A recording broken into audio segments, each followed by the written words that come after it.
pagsisisihan. Hindi lahat ng alok ay pagpapala. May ngiting nagkukubli ng malaking sala. Mag-isip muna bago sumugal.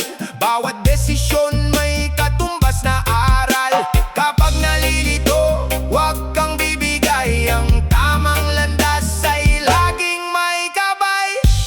Huwag padala sa temptasyon. Di lahat ng kinang ay may direksyon.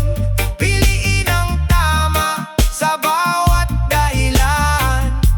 Iyan ang susi sa tunay na tagumpay ng buhay. Kapag matatag ang isip at damdamin, walang tukso ang kayang umangking.